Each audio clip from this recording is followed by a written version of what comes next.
já eu quero agradecer ao irmão Wallace pelo convite de estarmos aqui, a permissão do presbitério, que Deus abençoe. Estamos aqui debaixo da nossa bênção pastoral, nosso pastor presidente, pastor Daniel, nos concedeu a permissão para estarmos aqui.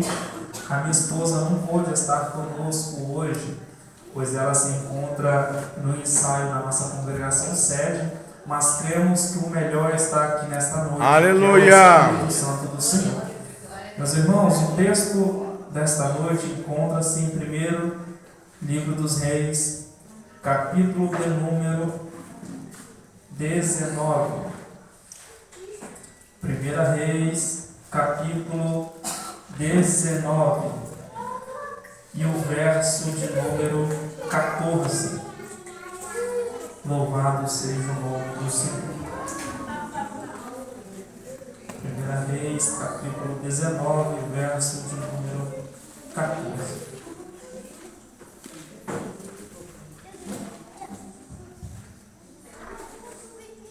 Todos encontraram? Amém. 1 Reis, capítulo 19, verso de número 14.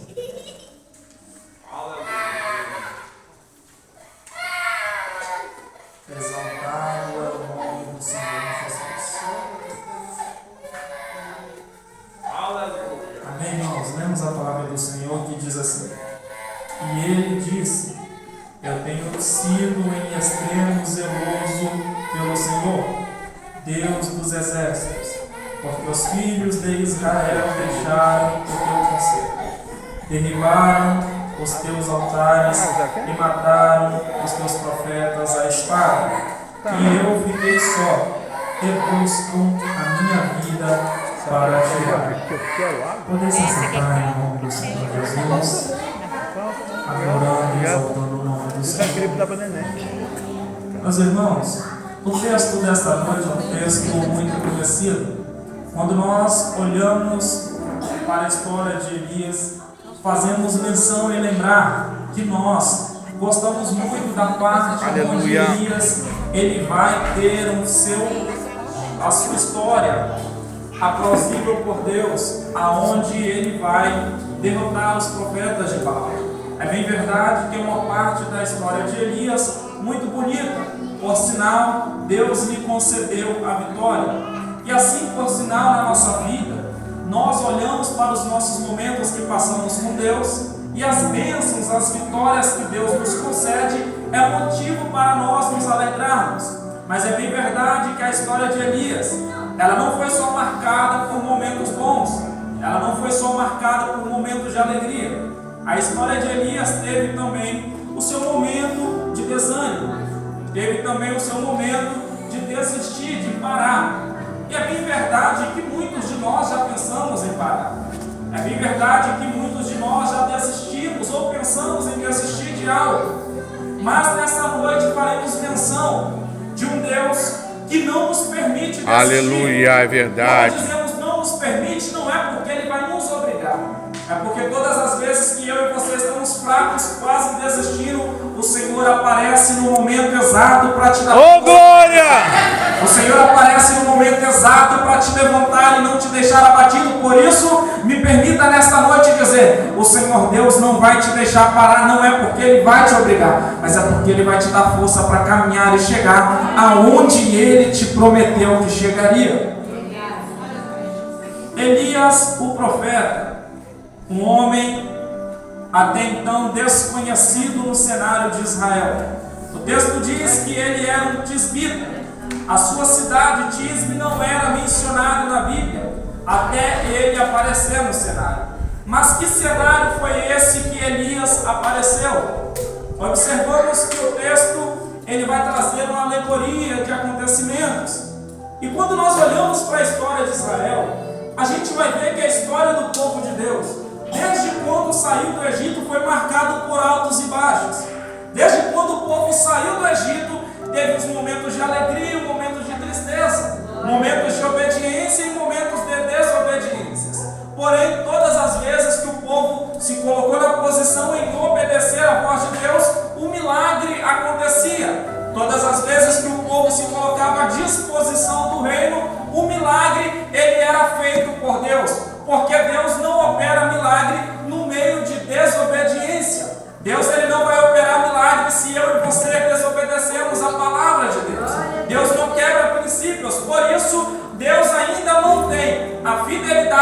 povo que é obediente. E todas as vezes que o povo se voltava contra Deus, era notório que o povo recebia a correção. Por quê? Porque Deus, Ele corrige. O texto diz que Deus corrige a todos quanto Ele ama. Então, se eu e você estamos sendo corrigidos por Deus, é porque Deus nos ama e Ele não quer nos perder. Aleluia. E o cenário de Israel era um cenário de apostasia, um cenário onde o povo se afastou de Deus. Porque na era dos juízes, nos altos e baixos, Deus então levanta Samuel, que foi o último juiz, o primeiro profeta e sacerdote e juiz dentro da Bíblia. Quando olhamos para o texto e vemos que Israel teve altos e baixos, nós paramos para pensar e perguntar por que Deus, sendo tão sublime, alto, grandioso no seu trono, Ele permitiria que o povo passasse pelos momentos de tristeza. E já parou para se perguntar por que você passa por momentos de dificuldade? Já parou para se perguntar por que talvez as coisas não estão indo da maneira que a gente planeja? Talvez não é culpa nossa, talvez é permissão de Deus, mesmo nós estamos fazendo as coisas corretas, mas talvez essa dificuldade está em nossas vidas porque eu e você estamos desobedecendo a voz de Deus. Aleluia. Porque eu e você estamos distantes da palavra de Deus. E quem é que vai ficar distante de Deus e vai prevalecer numa dificuldade? Quem é que vai ficar distante de Deus e vai prevalecer em uma guerra? Observa que o povo distante de Deus, quando entra no Egito, começa a ser afligido, esquece de Deus e começa a se envolver com o Egito. Então vem um momento de dificuldade, então o povo agora vai clamar e voltar-se a Deus, aonde Deus liberta o povo do Egito. Mas não é aqui que eu quero ficar com os irmãos nesse texto. O cenário de altos e baixos do povo de Israel vai começar com os reinados, Saul, Davi, entre outros reis, até chegar à era de Acabe, irmãos. Jeoás, entre outros reis, vão fazer o que é mal ao Senhor. Chega em Omri foi o pai de Acabe. Acabe, por sinal, persistiu em cometer os mesmos erros que o pai dele havia cometido. E quais erros foram esses? Primeiro erro do rei Acabe foi fazer alianças com pessoas que não agradavam a Deus. Primeiro erro de Acabe foi fazer aliança com pessoas que não participavam do mesmo propósito que era adorar a Deus. Por isso, se você participa de alianças que não glorificam o nome do Senhor, pode se preparar, porque a mão de Deus vai descer para corrigir. Se eu e você participamos de alianças que não glorificam o nome de Deus, a mão de Deus vai descer contra nós.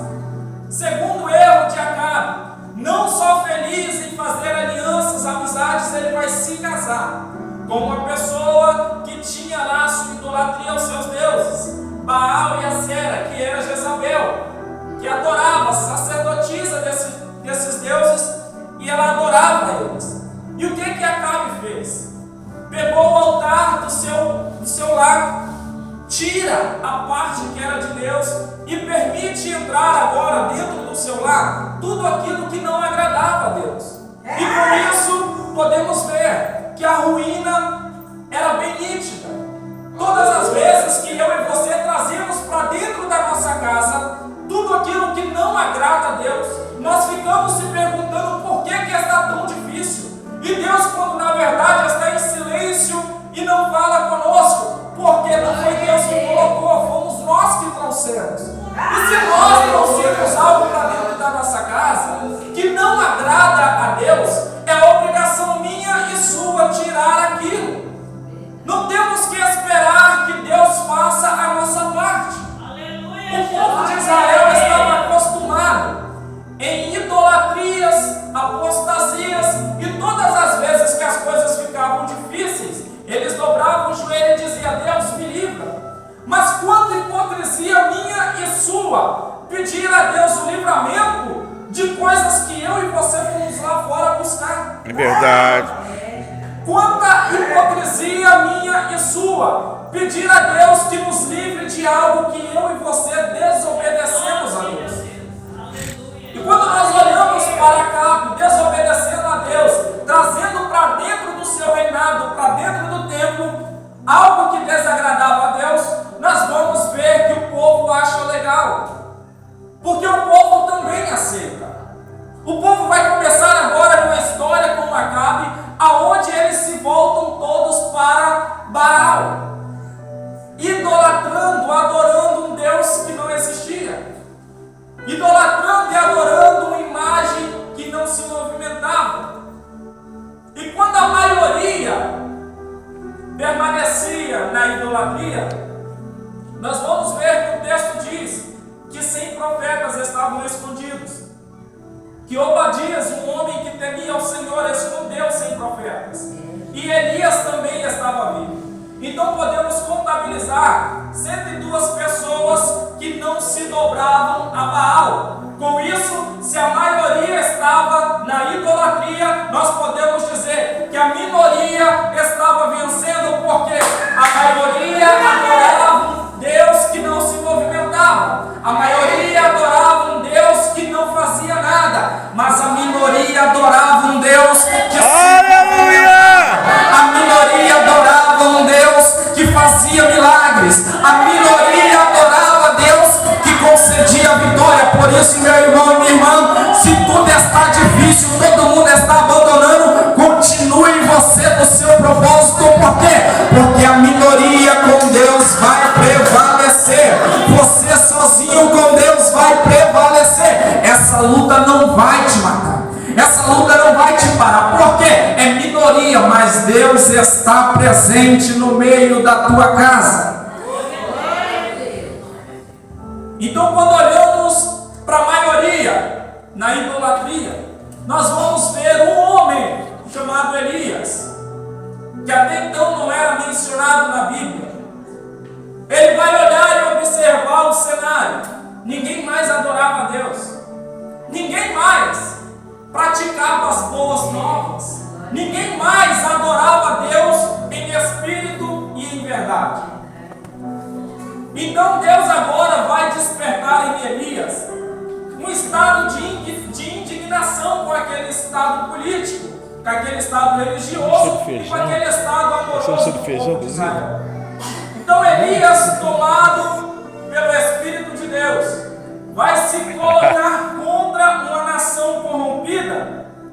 E o texto diz que Elias vai se apresentar e vai dizer: olha, não é nem segundo a palavra de Deus.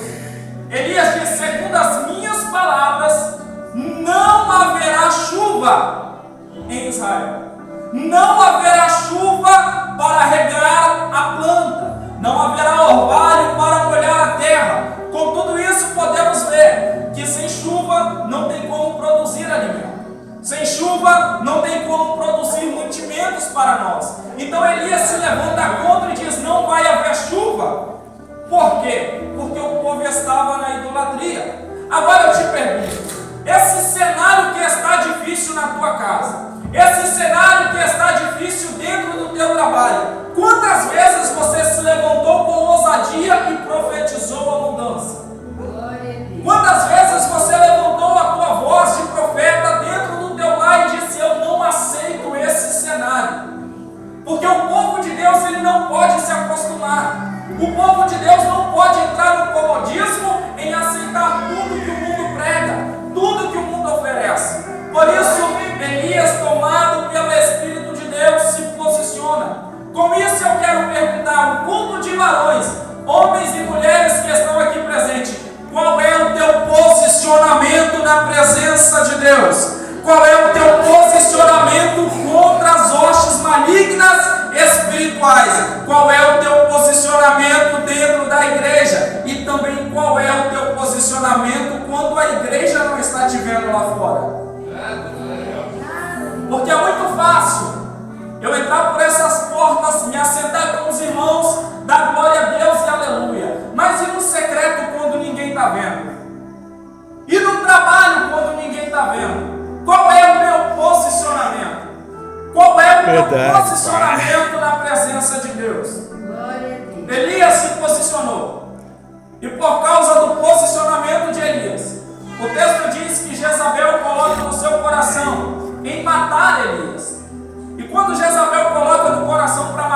Elias, o texto diz que Deus fala com Elias: Elias, te retiras daqui, vai até o ribeiro que está em Quiriate, lá tu vai beber do ribeiro. Enquanto tu bebe do ribeiro, Elias, pode ficar tranquilo que não é só água, porque já tenho eu ordenado aos corvos que te alimentem. Agora observa, Deus vai dizer: Elias, sai daqui e vai para o ribeiro que está em Quiriate. Observa que o cenário já estava pronto para Elias. E depois disso Deus vai dizer: olha, tenho eu ordenado. Deus não disse vou ordenar. Deus disse: eu já liberei a ordem para que Aleluia! Com isso eu quero aqui dizer para os irmãos: se posicione na presença de Deus, porque Deus não vai preparar, já está preparado algo grande para pessoas aqui nesta noite. Glória a Deus! Para pessoas aqui. E quando vai alcançar? Quando obedecer a palavra de Deus. Elias então sai de dentro de Israel. Agora olhamos aqui algo que havia Obadias mais os 100 profetas que estavam escondidos junto com Elias. Mas a ordem de Deus foi somente para Elias sair do meio do povo e se abrigar em um monte. E quando Elias sai do meio do povo, Elias não vai questionando: Deus, por que eu estou sozinho? Deus, por que ninguém está comigo? Muito pelo contrário, Elias sai e vai ao ribeiro. Quando Elias chega no ribeiro, ele vê a água para beber. Com isso, olha para um lado, olha para o outro, não tem ninguém comigo, mas Deus está comigo. E o ribeiro ele ficava em lugares desertos, lugares aonde a dificuldade para alimentar-se era grande. Com tudo isso, essa dificuldade que eu e você enfrentamos, não estamos sozinhos, Deus está conosco. Essa batalha que nós passamos, não estamos sozinhos, porque Deus está conosco. Elias vai para o ribeiro. Vai passar-se um dia, 2, um mês. Vai passar-se 1 ano, 2 anos. Ao fim de 3 anos, o texto diz que o ribeiro seca. E agora a provisão que Deus havia preparado para Elias se acabou. A água que Elias tinha para beber no deserto acabou. E qual foi o recurso de Elias naquele momento? Esperar a voz de Deus, esperar a palavra de Deus. Sabe por que tem pessoas que acabam saindo da igreja, tem pessoas que acabam perdendo as bênçãos do Senhor? É porque não sabem esperar o tempo de Deus. É porque não sabem esperar o momento em que Deus fale para que saia e tome uma atitude. Se Elias saísse antes de ouvir a voz de Deus, Acabe com certeza iria encontrá-lo. E Acabe encontrando, ele iria matá-lo. Agora observa bem, num cenário onde todos queriam matar Elias, Deus tira Elias do meio do povo e leva ao deserto. Sabe por quê? Muitas pessoas não querem estar no deserto, mas quem obedece à palavra de Deus sabe que se estiver dentro de Israel, Deus vai estar com ele, mas se estiver no deserto, Deus também vai estar. Se estiver na mudança, Deus vai estar com ele, mas se estiver na dificuldade, Deus também vai estar. Por quê? Porque Deus não abandona os fiéis que permanecem com ele. Então a voz vem a Elias: Elias, vai, se mostre a Acabe, porque eu vou fazer chover.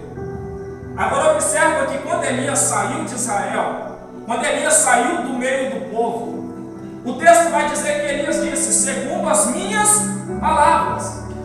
Agora na hora de voltar, é Deus dizendo: Elias, agora tu vai voltar, porque quem vai fazer chover sou eu. E quando Elias ouve a voz de Deus, ele está voltando para Israel.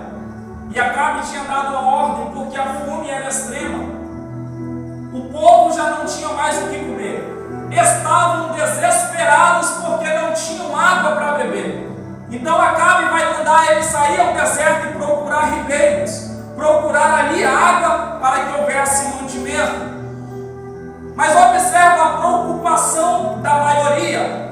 Observa aqui a preocupação do povo idólatra, da grande maioria que achava que não tinha que adorar a Deus.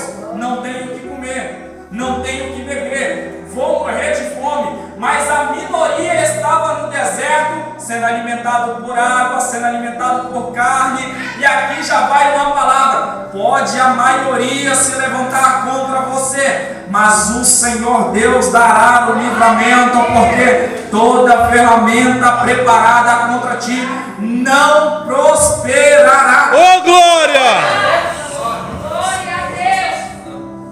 Elias volta e encontra com Obadias e diz: fale com Acabe que eu cheguei. Só que Obadias sabia da ordem que havia sido dada. Então Obadias vai dizer: se eu falar para Acabe que você chegou e o Espírito de Deus te tirar daqui, quem morre sou eu, Elias, porque ele vai achar que eu estou mentindo. Agora, como o povo idólatra ele está tão preocupado com a mentira? Porque, bem verdade, a preocupação deles não era com a mentira. A preocupação do povo de Israel era alguém pregando contra aquilo que ele acreditava.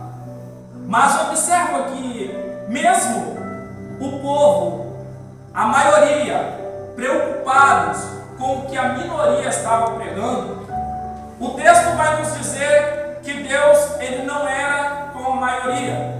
Então Obadias anuncia a Acabe: olha, Elias chegou. E quando Acabe sai ao encontro de Elias, o texto diz que Acabe vai dizer: olha, você é o perturbador de Israel. Por quê? Porque ele pregou contra. Por isso, não se sinta alegre se o mundo lá fora bater palmas para você.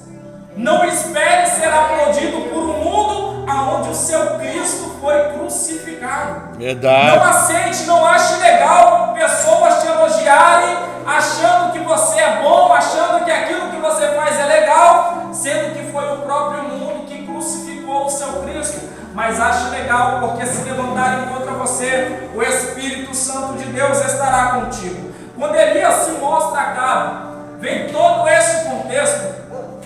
Agora Elias vai se levar, vai ir ao monte. E quando ele chega ao monte, ele vai dizer: olha, traz aqui os 450 profetas de Baal, traz também os 400 profetas de Acera, e junto com eles todo o povo. O povo sobe ao monte. Quando chega no Monte Carmelo, o texto diz que Elias vai pegar 2 cordeiros e vai dividir: olha, esse aqui é para você e esse é para mim. Cada um prepara o sacrifício da maneira que lhe agrada, da maneira que acha correto. E quando o povo começa a preparar o sacrifício, Elias permite que o povo, os profetas de Baal, vão primeiro. E sendo eles primeiros, o texto diz que eles vão preparar todo o cenário, vão preparar o altar. Só que Elias faz um desafio maior: vai jogar água em volta ao altar. E o texto diz que o desafio era: o Deus que responder com fogo, esse verdadeiramente é Deus. E quando eles preparam o altar, jogam água em volta, o texto diz que os profetas de Baal passaram a manhã toda dizendo: Baal manda fogo, Baal manda fogo. E nada de Deus responder, o Deus deles não respondia. Passa-se a tarde eles dizendo: Baal manda fogo, e nada do Deus deles respondeu. Porque o texto diz que era aquele Deus que responder com fogo, de cima para baixo, este era Deus. Mas há uma tradição que diz que os profetas de Baal, eles iam por baixo do altar, acendiam uma fogueira para enganar as pessoas que estavam vendo aquilo pegar fogo. Por isso, nem todo mundo que pula é do Senhor, nem todo mundo que canta é do Senhor, Nem todo mundo que sobe no altar para pregar também é do Senhor. Nem toda palavra agradável também é do Senhor. Por quê? Deus ele tem a palavra agradável, mas é a palavra que corrige. Por isso tem pessoas que só pregam bênção, Deus abençoa, com certeza. Tem pessoas que só pregam amor, Deus ele é amor, com certeza. Mas Deus também ele é fogo consumidor. Aleluia. Por isso o texto diz que aquele que responder com fogo seria Deus. Então quando eles vão tentar acender embaixo do altar, o altar não vai pegar fogo, porque está molhado. Então eles vão passar por muito tempo, muitas horas adorando a Baal e nada. Só que chega um momento de um verdadeiro, de um obediente, de um homem que ouvia a palavra de Deus e obedecia, preparar o sacrifício. E aqui nós fazemos alusão no texto que Elias agora vai chegar na sua parte de sacrificar a Deus. E quando ele vai sacrificar, a primeira coisa que Elias faz é consertar o altar, é consertar o local do sacrifício. E no Antigo Testamento havia altares para sacrifício. Na Nova Aliança, que é o Novo Testamento, o altar do sacrifício é eu e você. Somos nós o altar. E aqui vai uma pergunta. Pedimos a Deus para curar, pedimos a Deus para poder fazer um milagre, pedimos a Deus para abrir a porta, mas o altar do Senhor que somos nós, como estamos? Porque tem pessoas desconcertadas pedindo a Deus milagre, tem pessoas desobedientes pedindo a Deus para fazer o que se está todo errado, fazer o que se está todo desconcertado. Elias vai e conserta o altar, joga água em volta. E o texto diz que não foi horas. O texto diz que não foi o dia todo. Foi apenas algumas palavras. Elias orando a Deus, dizendo: ó Senhor Deus de Israel, responde-me, Senhor, e mostra para esse povo, não que eu sou bom, não que eu faço, mas mostra para esse povo que ainda há um Deus de Israel que zela pela tua casa. E o texto diz que quando Elias terminou de orar, o fogo caiu, consumiu o holocausto e lambeu a água que estava em volta. Com isso sabemos que há Deus em Israel, porque aonde estiver um obediente, a graça do Senhor vai se glória, meu Deus! Aonde estiver um obediente, a presença de Deus vai ser manifesta. E quando a presença de Deus se manifestar na tua vida, haverá libertação, haverá cura, haverá milagre. E aonde você tocar a planta dos teus pés, olharão e verão que o Senhor Deus é um Deus de milagre.